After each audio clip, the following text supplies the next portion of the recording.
Before we get started, make sure to subscribe to the channel and like this video. That way, you'll always stay connected to our stories and never miss the next adventure. Look, nobody ever plans to become a legend by stealing a shuttle, breaking it in the worst possible location, and then getting help from 3 alien predator children who could technically rip your throat out with their adorable murder mittens. But that's exactly what happened to Danny. And honestly, it tracked with how the rest of her life had been going. The shuttle made a sound that no functional spacecraft should ever make.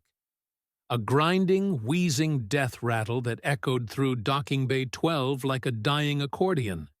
And then, just for good measure, all the thruster control lights went red. Not yellow, not that cautionary orange that meant, hey, you should probably look at this eventually, but full on, blazing. You are screwed, crimson. Oh, come on!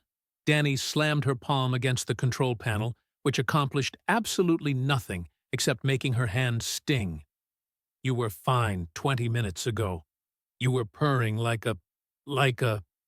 She trailed off because the shuttle was decidedly not purring now. It was sitting in the docking bay like a very expensive, very broken paperweight, and she had maybe 3 hours before Commander Peyton discovered she'd borrowed it for an unauthorized supply run to the lower cargo decks. Borrowed. That was the word she was going with, not stolen, because stolen implied she wasn't planning to return it. Which she absolutely was. Right after she fixed whatever had just catastrophically failed. The problem, well, one of many problems, was that docking bay 12 wasn't just any docking bay. Oh no, that would be too simple. Docking bay 12 was adjacent to the Ralty delegation quarters, which meant it was technically restricted space, which meant she absolutely, positively should not be here with a broken shuttle and a growing sense of existential dread. The Ralty. Right. Let's talk about the Ralty for a moment, shall we? Imagine if someone took a Komodo dragon, scaled it up to 8 feet tall, gave it retractable claws that could punch through titanium plating, bioluminescent throat patterns that shifted colors based on mood, and then gave it a really, really intense cultural obsession with personal honor and territorial boundaries. Now imagine that species just joined the Galactic Assembly 6 months ago, and everyone in the entire station was walking on eggshells around them because nobody wanted to be the one who started an interstellar incident. And Danny had just parked her broken, stolen shuttle right next to their living quarters. Okay, she muttered, popping the engine access panel and staring into the mechanical guts of the shuttle. Okay, this is fine. This is totally fine. It's just a cascade failure in the thruster alignment system, which normally requires a 2-person crew and specialized equipment I definitely don't have. But I'm resourceful. I'm clever. I once fixed a coffee maker with chewing gum and spite. The shuttle did not respond, because shuttles are inanimate objects and do not care about your achievements. Danny grabbed her portable diagnostic scanner and started running through the error logs, her mind already racing through possible solutions. The thruster misalignment was causing a feedback loop in the power distribution network, which meant she'd need to recalibrate the entire system from scratch. Normally, that involved one person in the cockpit, running the calibration software, while another person physically adjusted the coupling regulators in the engine compartment. She was one person. One very alone, increasingly panicky person. Right. So, option 1. I admit defeat, call Commander Peyton, accept my court-martial, and spend the next 6 months scrubbing waste recyclers as punishment. She ducked into the engine compartment, tools in hand. Option 2. I figure this out myself, return the shuttle, and never speak of this again. I'm going with option 2. Option 2 is great. I love option 2. What she didn't know, what she couldn't know, because she was too busy wedging herself into the cramped engine compartment and trying to reach the primary coupling array, was that she had an audience. 3 pairs of eyes watched her from the shadows of a ventilation grate 15 feet above the docking bay floor. Eyes with slit pupils and a faint golden glow. Eyes that belonged to creatures who were supposed to be safely tucked away in the delegation quarters, absolutely not exploring the ventilation system because they'd gotten bored during another endless diplomatic meeting. Mallory pressed her snout against the grate, her throat patterns flickering with curious purple light. She clicked softly, the Ralthi equivalent of a whisper, and gestured with one clawed hand toward the struggling human below. Lixpo, more cautious than his sister, hung back slightly, but his eyes tracked Danny's every movement with predatory focus. The human was small, soft-looking, making strange noises while wrestling with metal components that gleamed under the bay lights. Gonfa, the smallest of the 3, squeezed between her siblings to get a better view. Her throat patterns pulsed with excited orange, the color of new discoveries, of interesting prey behavior, of things that broke the monotony of diplomatic protocol. Below, Danny was having a moment. "The problem," she announced to the empty docking bay, "is that whoever designed this coupling system was clearly dropped on their head as a child. Multiple times. Possibly downstairs." She grunted, stretching to reach a particularly stubborn regulator. "Because why would you put the manual override in a location that requires 3 arms and the flexibility of a contortionist? That would be too reasonable." She managed to get the regulator loosened, but immediately encountered the next problem. She needed to hold the stabilizer array in place, while simultaneously accessing the cockpit controls to run the calibration sequence. It was physically impossible for one person to do both. "Okay, new plan." She backed out of the engine compartment, leaving a smudge of grease across her cheek. "I'll rig up some kind of brace to hold the array steady. Run to the cockpit, start the sequence, run back, make adjustments, run to the cockpit again, and have a panic attack. It's a foolproof strategy." Above, Mallory tilted her head, processing this. The soft skin was trying to hunt alone, but the prey, the mechanical problem, required pack tactics. Any Ralthi cub knew that some hunts needed coordination, needed multiple hunters working in concert. This was obvious. Why was the human doing it wrong? Danny was halfway through constructing a makeshift brace from spare parts and sheer determination when she heard it. A metallic clang from somewhere above, followed by a scraping sound, followed by what could only be described as the sound of something large and definitely not supposed to be there, dropping from a ventilation shaft. She spun around, wrench in hand like a weapon, and froze. Standing in the middle of the docking bay, throat patterns pulsing with curious purple light, was a Ralthi juvenile.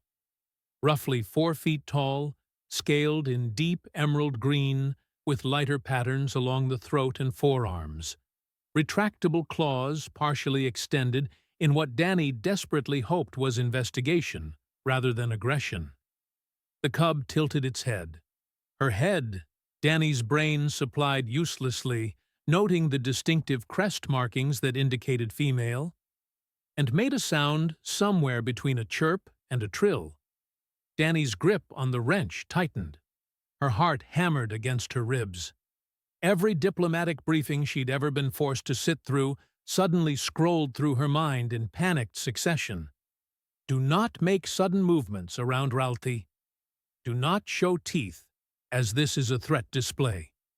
Do not, under any circumstances, interact with Ralthi juveniles without proper supervision, as their parents will interpret this as a threat to their offspring and respond accordingly.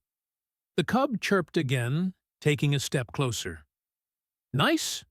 Predator?" Danny tried, her voice coming out higher than intended. Good? Scary alien child?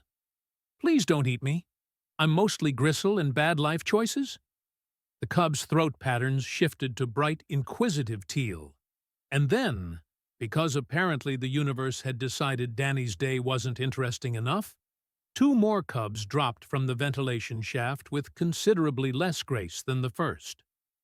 One landed in a crouch, movements controlled and precise. The other tumbled, rolled, and popped back up with throat patterns flashing embarrassed yellow. There were 3 Ralthi cubs in the restricted docking bay, with her, and her stolen, broken shuttle. This is it, Danny whispered. This is how I die. Not in a heroic space battle, not saving anyone important, but in a docking bay, having committed multiple regulation violations, about to be mauled by adorable predator children. They're going to put that on my memorial plaque. But the cubs didn't attack.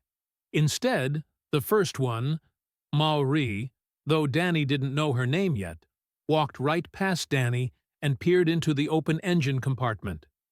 Her throat patterns shifted through a rainbow of colors, settling on focused amber. She looked at the mechanical components, then at Danny, then back at the components. And then she pointed at the shuttle with one clawed finger and made an unmistakable questioning trill. Danny blinked. Are you asking what's wrong with it? Mauri's throat flashed affirmative green. Okay. Danny's brain scrambled to catch up with this bizarre reality. The thruster alignment is completely shot. Cascade failure. I need to recalibrate the whole system, but it's a 2-person job, and she gestured at herself. 1 person. So, that's the situation. The 3 cubs exchanged glances, their throat patterns flickering in what Danny's adrenaline-soaked brain interpreted as silent communication. Then Lixpo stepped forward, crouched down, and peered into the engine compartment with intense focus. Gonfa chirped something in rapid Ralthi, pointing at the stabilizer array with surprising precision. And Maori looked directly at Danny, her throat patterns shifting to determined orange, and made a gesture that was unmistakably offering help. Danny stared at them, stared at her shuttle, stared back at the cubs. You want to help me fix it? 3 sets of throat patterns flashed, affirmative green. This is insane. This is completely insane. I'm going to get court-martialed and spark a diplomatic incident and probably end up as a cautionary tale in every xenocultural relations seminar for the next decade. Danny ran a hand through her hair, leaving another grease smudge. But you know what? Sure. Why not? My day's already a disaster. Let's add impromptu mechanical collaboration with predator cubs to the list. Welcome to the team, I guess. Mauri's throat patterns blazed with triumphant gold. And in that moment, though nobody knew it yet, history began to turn on a very unexpected axis. The thing about working with alien predator cubs, Danny discovered approximately 30 seconds into this absolutely unhinged collaboration, was that they had no concept of personal space. None. 0. Negative amounts of personal space awareness. Maori was practically climbing into the engine compartment with her, all scales and sharp edges and curious throat patterns, while Lixpo hovered at her shoulder, watching every move she made with unblinking focus. Gonfa had somehow wedged herself under the stabilizer array, examining it from an angle that Danny was pretty sure violated at least 3 laws of physics. Okay. So, here's the situation.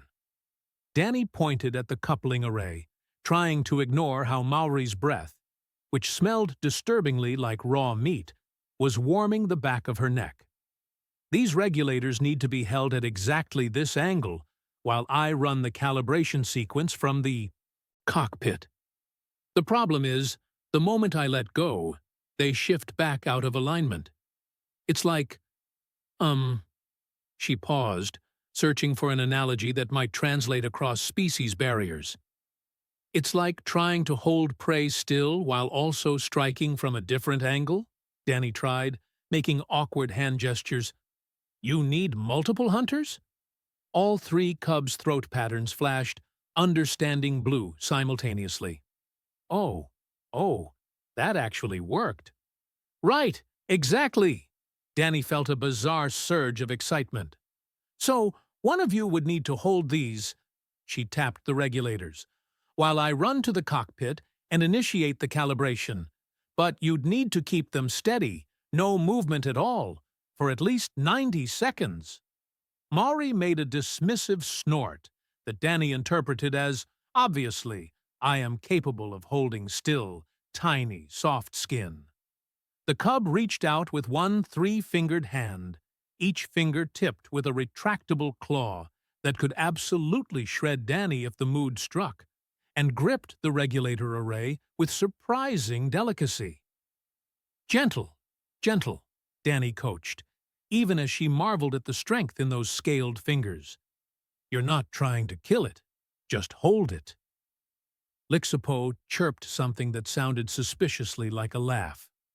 Maury's throat patterns flashed irritated orange, but she adjusted her grip, loosening it just enough. Perfect! That's perfect!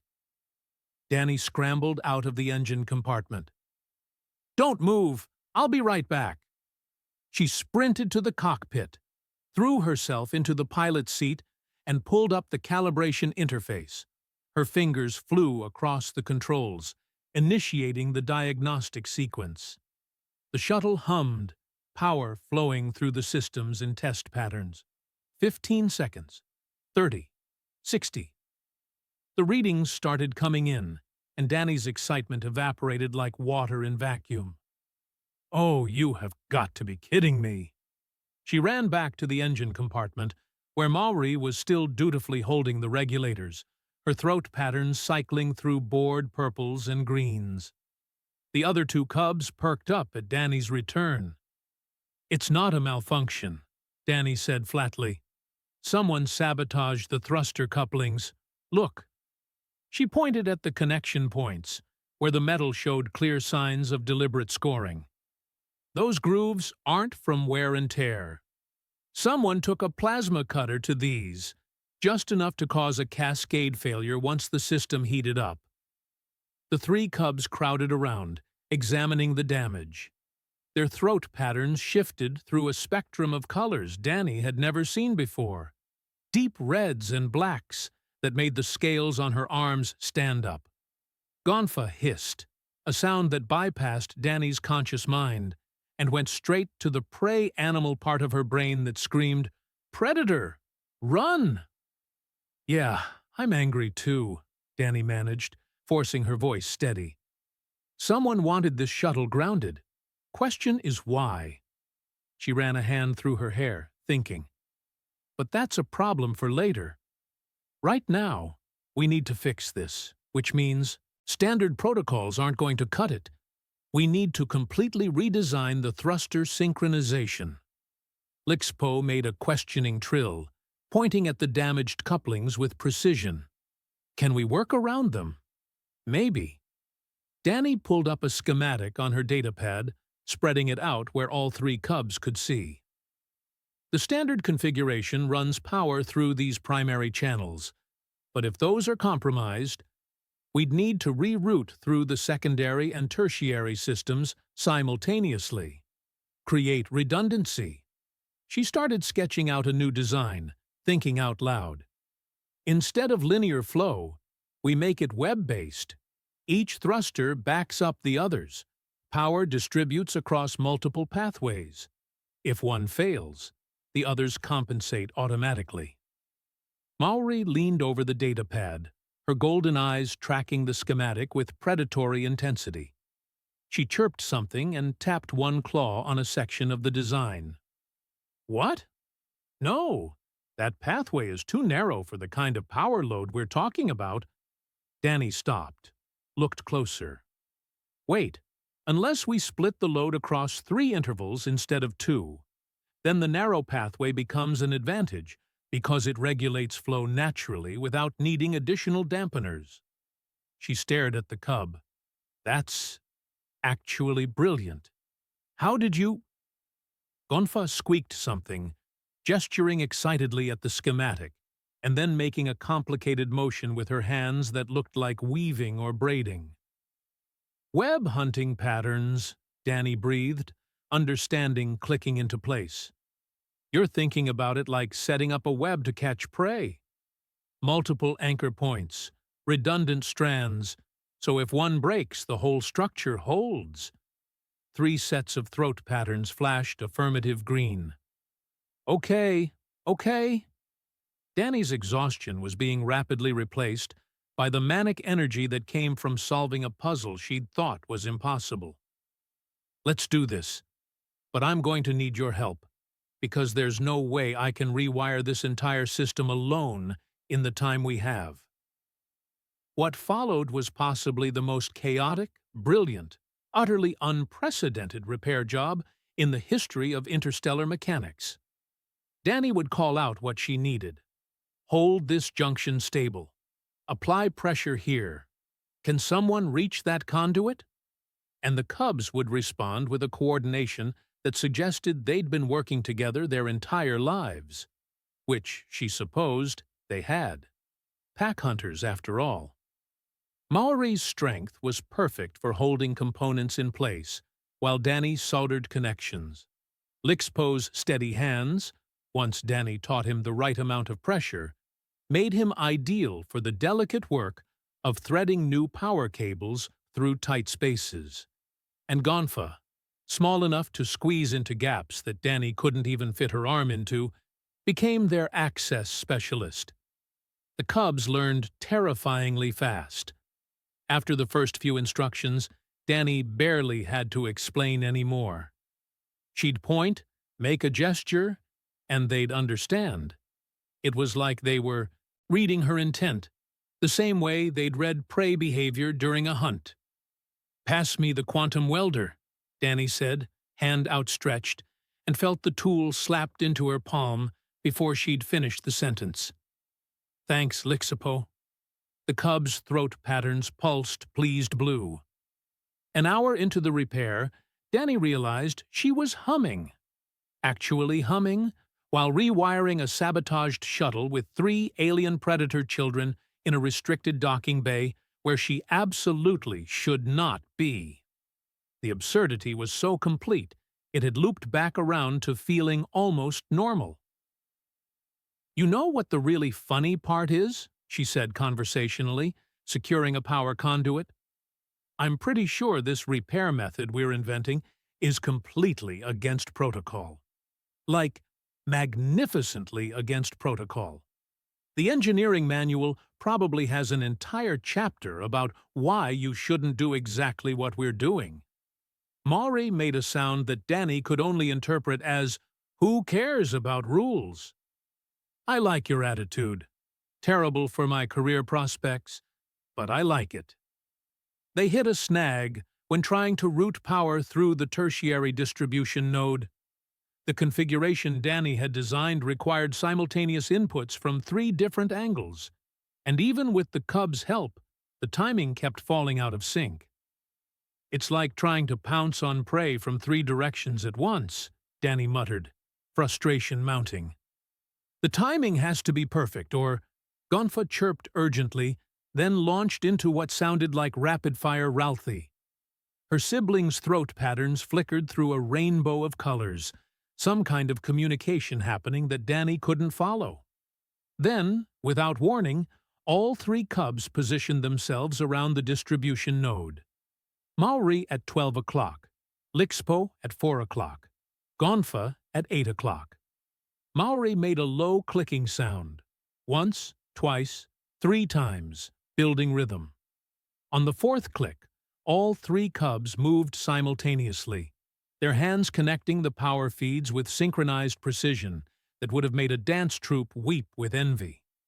The distribution node lit up, power flowing smoothly through all 3 channels. Danny stared.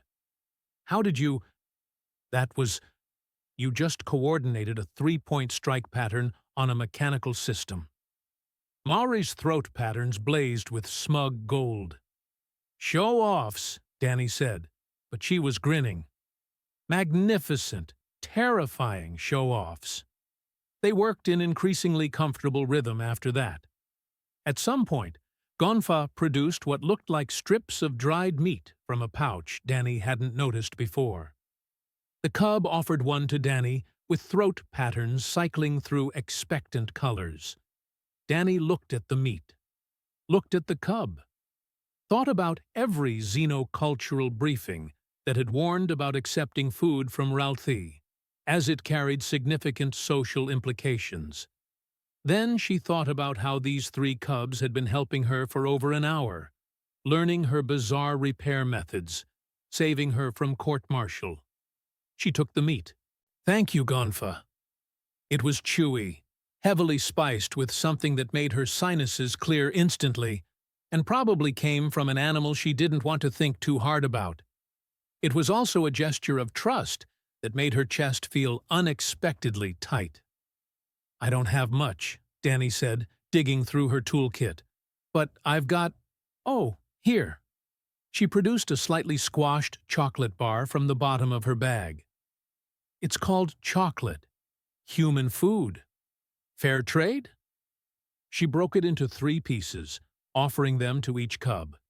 They sniffed it suspiciously. Gonfa was brave enough to try first, her tongue, which was disconcertingly long and forked, flicking out to taste the chocolate.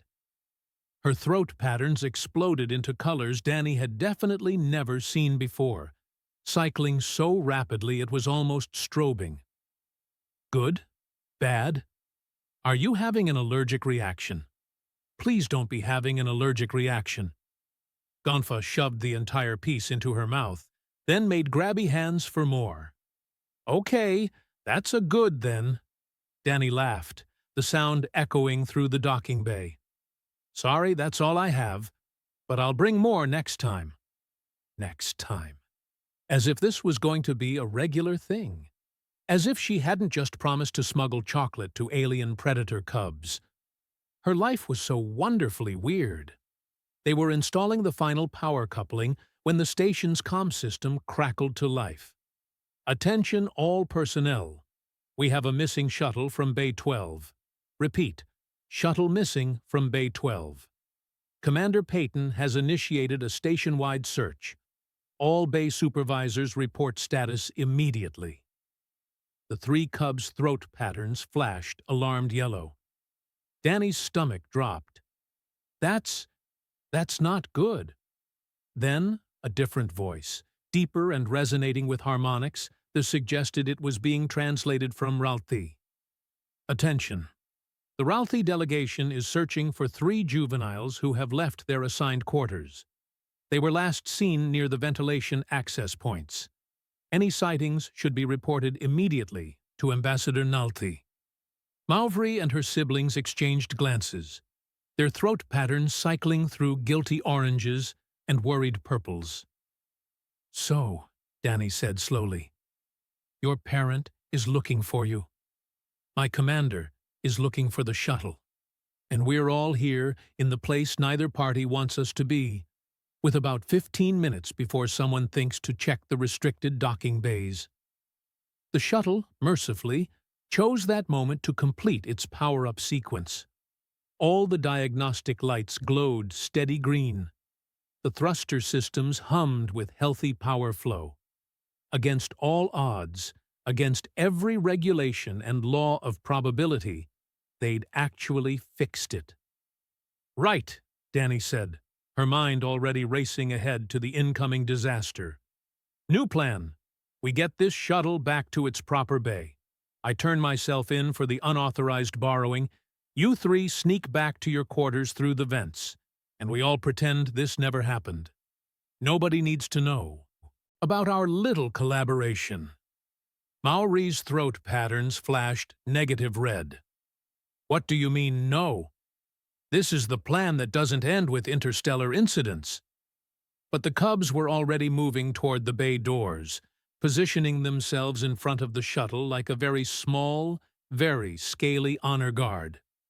Their throat patterns pulsed with determined gold. "Oh no," Danny whispered. "You're not going to hide, are you? You're going to—" The bay doors opened. Commander Peyton stood on one side, flanked by two security officers. Ambassador Nalthi stood on the other side, flanked by four adult Ralthi, whose throat patterns were cycling through extremely aggressive reds and blacks. Both groups stopped, staring at the scene before them. One human mechanic, three Ralthi cubs, and a shuttle that was very definitely not supposed to be in this bay. "Well," Danny said into the silence, "this is awkward." The silence stretched like taffy, thin and uncomfortable, threatening to snap at any moment. Danny could hear her own heartbeat thundering in her ears, could see the way Commander Peyton's jaw was doing that twitching thing that meant someone was about to receive a lecture that would strip paint off bulkheads. But it was Ambassador Nalthi who moved first. The Ralthi diplomat was easily 8 feet tall, their scales a deep midnight blue that seemed to absorb light, throat patterns cycling through colors that Danny's limited xenocultural training suggested meant extremely displeased parent. They moved with liquid grace, each step deliberate, and Danny felt every prey instinct she possessed screaming at her to run.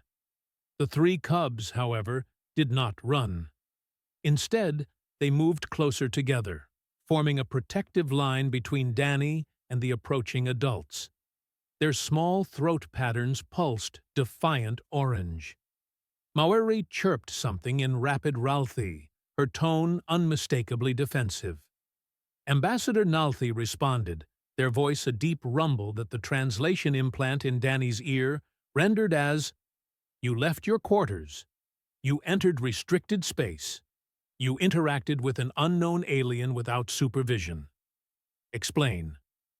"With respect, Ambassador," Commander Peyton interjected, his voice tight, with barely controlled irritation. "I believe my concern is the stolen shuttle and the civilian who took it into a restricted zone. We can discuss your offspring afterward." Danny winced. Calling Ralthi cubs offspring was technically accurate, but culturally tone-deaf, like calling someone's beloved family heirloom stuff. She could see Nalthi's throat patterns flash insulted purple. "Okay, everyone, let's just—" Danny started. "You!" Commander Peyton pointed at her, his face doing that particular shade of red that suggested his blood pressure was attempting orbital velocity. "You took a shuttle without authorization, disappeared for 3 hours, and somehow ended up in a restricted bay with Ralthi juveniles. Start talking. Now." "I can explain." The soft skin did not steal. Maori's voice cracked through the bay, her galactic common heavily accented but unmistakable. "She fixed the broken Skyflyer. We helped. Is good pack behavior." Every adult in the bay froze. Danny's brain stuttered. You speak galactic common?" Maori's throat patterns flashed embarrassed yellow. "Little bit. Learning in lessons. Is hard." "You never mentioned— Why didn't you— We could have been actually talking this whole time." "Talking is boring," Gonfa piped up, her common even more fractured than her sister's. "Doing is better. We do fixing together." Was fun. Ambassador Nalthi made a sound that the translator couldn't quite render, something between a growl and a sigh.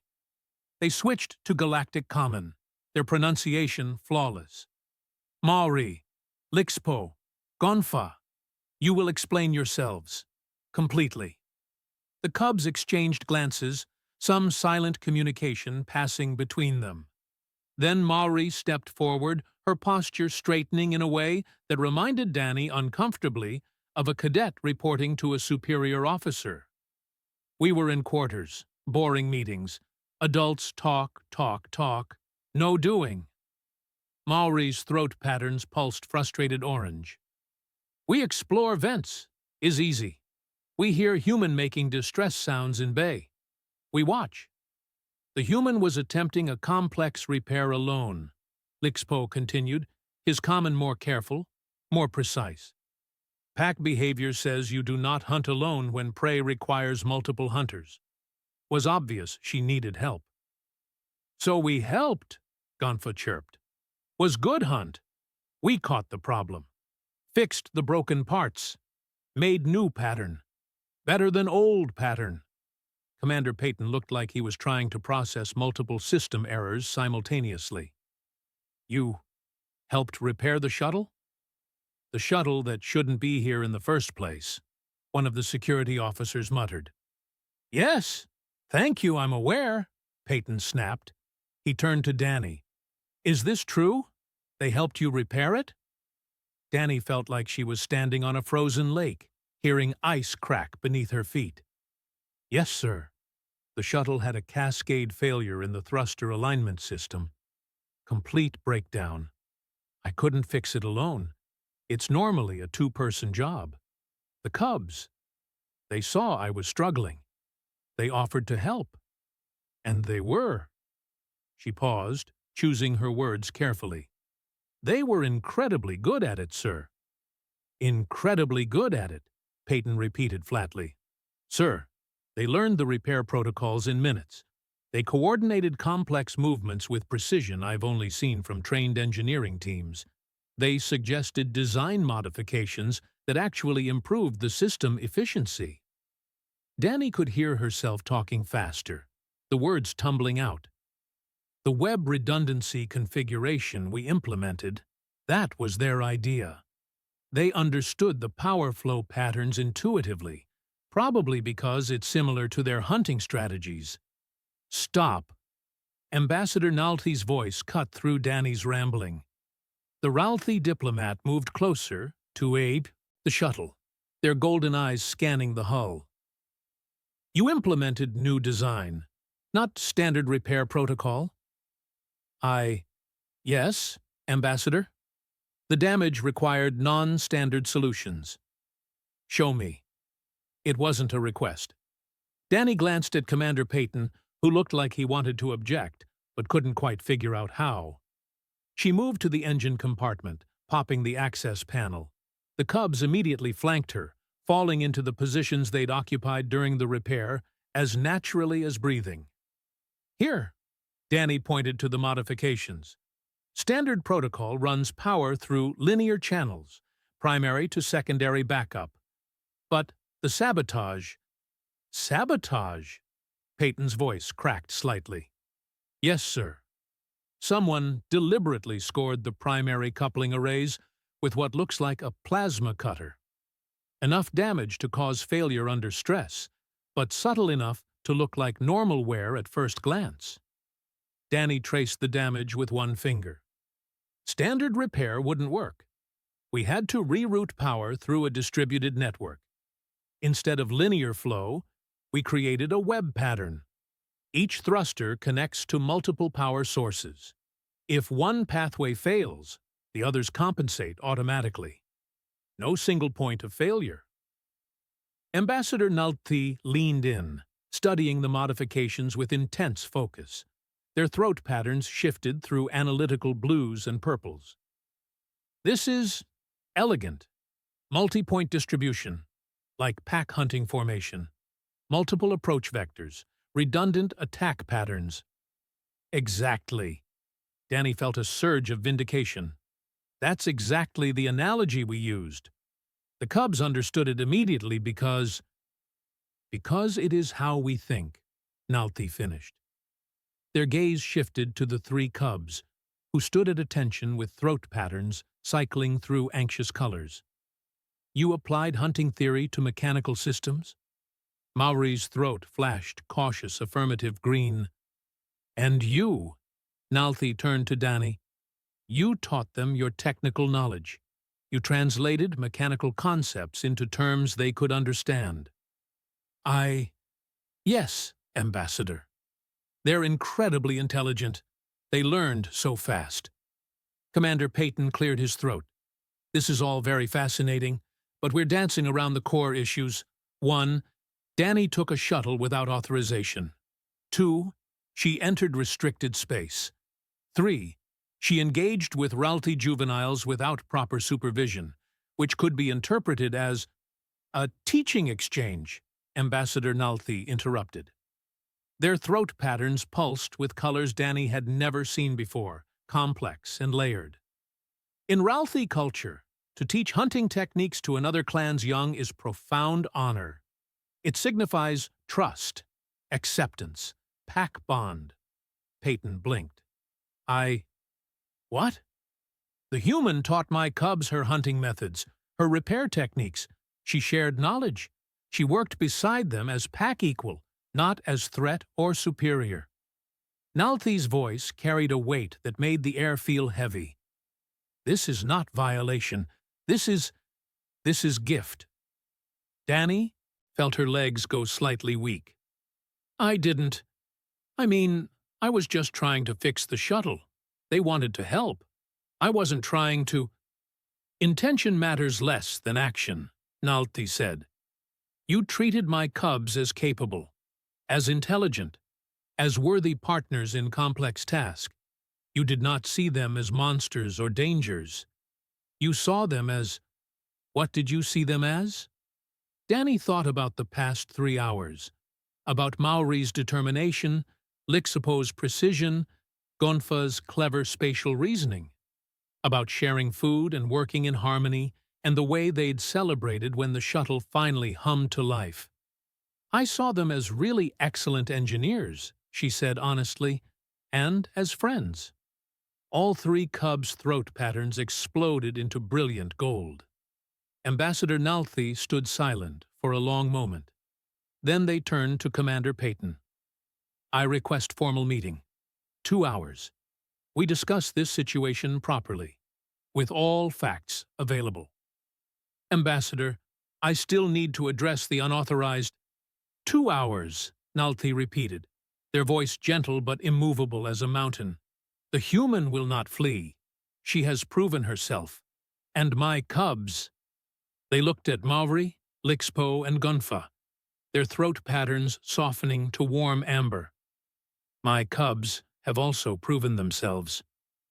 They said something in Ralti, too fast and complex for the translator to catch. All 3 cubs straightened, their throat patterns pulsing with surprised joy. What did you say to them? Danny asked quietly. I told them they performed well on their first hunt, Nalthi replied, and that they chose their pack sister wisely.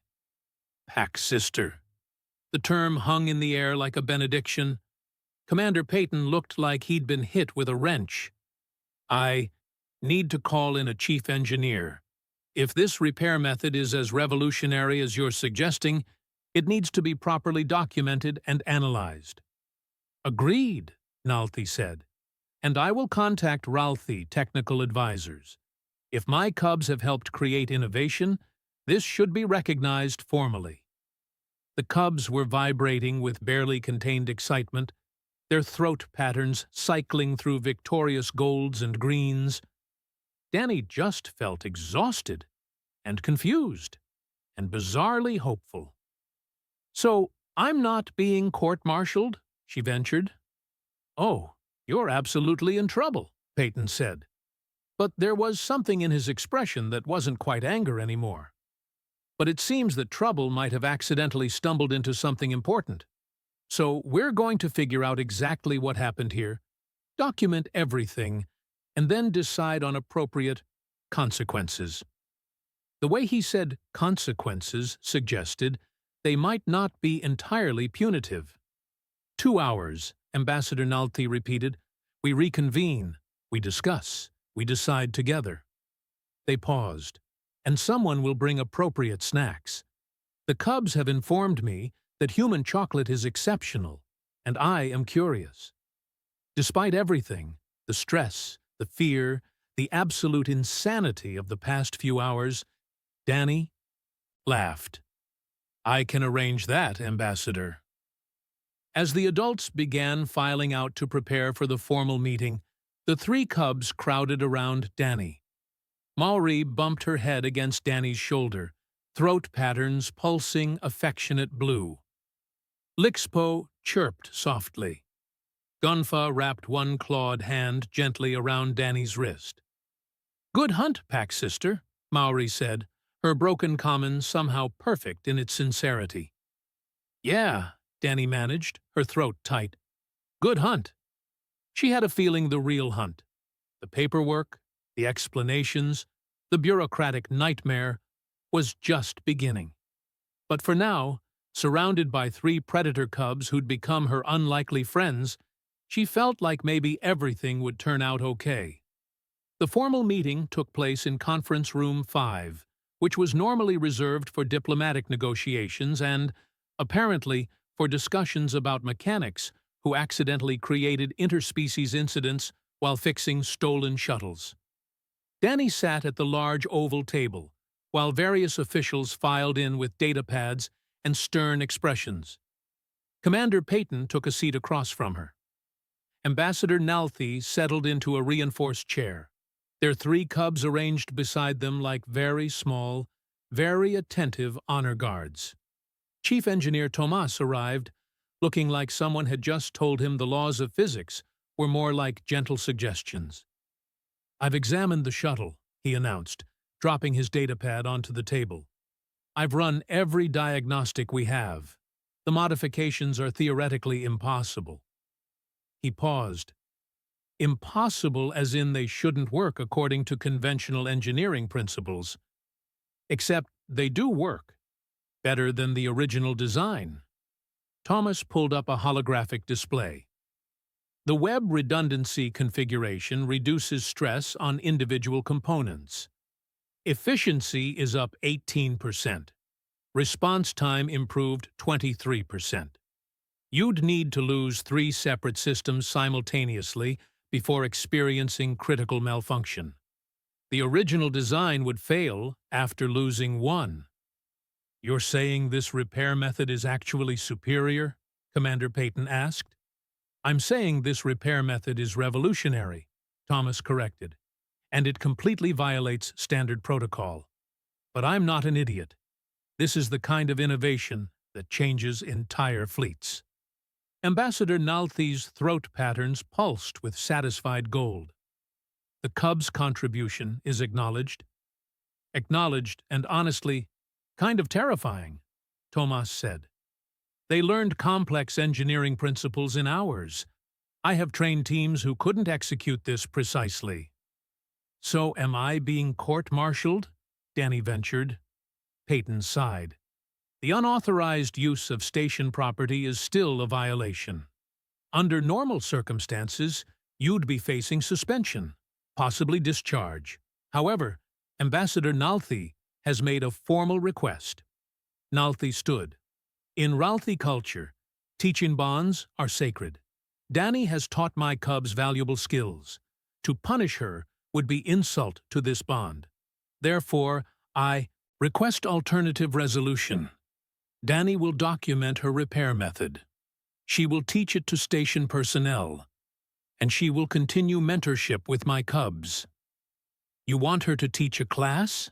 Peyton said slowly. "I want her to share innovation," Nalthi corrected. Thomas leaned forward. "I support this proposal. We could implement this method across the entire shuttle fleet. We could reduce maintenance downtime by 30%. Minimum." Peyton rubbed his temples. "Fine. Danny, you'll be formally reprimanded, which goes in your record. You'll also develop a training program for this new repair method. And apparently, you're now a xenocultural liaison for Ralthi Engineering Exchange. Congratulations on your promotion. I think. You broke rules and accidentally created diplomatic breakthrough," Nalthi said, "is very human approach to problem solving." 3 months later, Danny stood in Workshop 12, surrounded by a group that would have seemed impossible half a year ago. 2 human engineering apprentices, one Ralphie technical specialist, and 3 very enthusiastic cubs clustered around a disabled shuttle component. The Danny method had become official fleet protocol. "Remember," she was saying, "the key is thinking about power flow like water finding multiple paths downhill." Maury, now wearing an engineering apprentice badge, demonstrated the proper hand positioning. "Is like cornering prey with pack. You surround. Power has no escape. Must flow through system." The workshop had become legendary on Pinnacle Ring, the place where species barriers dissolved into shared competence, where innovation happened in the spaces between cultures. Commander Peyton walked past the open workshop door, paused, shook his head with a smile, and continued on. The quarterly efficiency reports looked spectacular. "Dr. Thomas wants us to present at the Engineering Symposium next month," Danny announced, broadcasted across the entire assembly network. The cubs' throat patterns flashed with excited gold. The door chimed. A delegation of Cathari engineers entered, their crystalline forms refracting workshop lights into rainbows. "We hear you teach revolutionary repair methods. We wish to learn. Our young ones also wish to observe." 3 small Cathari juveniles peered in with curious compound eyes. Danny looked at her cubs and saw them straighten with pride. Teachers now, as well as students. "Come in," Danny said, grinning. "Fair warning, our teaching methods are unconventional." Unconventional is why we came. As the workshop filled with new students, new species, new perspectives, Danny caught Ambassador Nalthi watching from the corridor. The Ralthi diplomat's throat patterns pulsed with warm amber satisfaction. Later that evening, Danny received a message from Fleet Engineering Command. The multi-species collaborative repair protocol has been officially adopted by 48% of assembly fleet vessels. Maintenance efficiency improvements exceeding 32% across all ship classes. Failure rates down 61%. Commander Fleet Engineering requests expansion of training program. Congratulations on your innovation. 48% of the fleet. In 3 months. Danny thought about a broken shuttle in a restricted docking bay. About 3 curious cubs who'd decided to help instead of hide. About how sometimes the best things happen when you break the rules and trust that competence speaks a universal language. Her comm chimed. "Maori. Pack sister. Tomorrow we work on new project. Gonfa has idea for emergency power systems. Is probably crazy. Will definitely work." Danny laughed, typing back, "Definitely crazy is our specialty. See you tomorrow." She filed the fleet message in her absurd career achievements folder right next to the formal reprimand. Then she pulled up the preliminary designs Gonfa had sent. The cub was right. The idea was completely crazy. It would probably revolutionize emergency power systems across the entire galaxy. Danny grabbed her datapad and started making notes. She had a pack meeting to prepare for, a galaxy to teach, and absolutely no intention of following standard protocols when better solutions existed. Some rules were made to be broken, especially when you had 3 brilliant predator cubs helping you break them. And somewhere in the station, in the ventilation system that connected everything to everything else, 3 sets of golden eyes watched the workshop, already planning their next great hunt. The galaxy was full of broken things, and they were very, very good at fixing them together.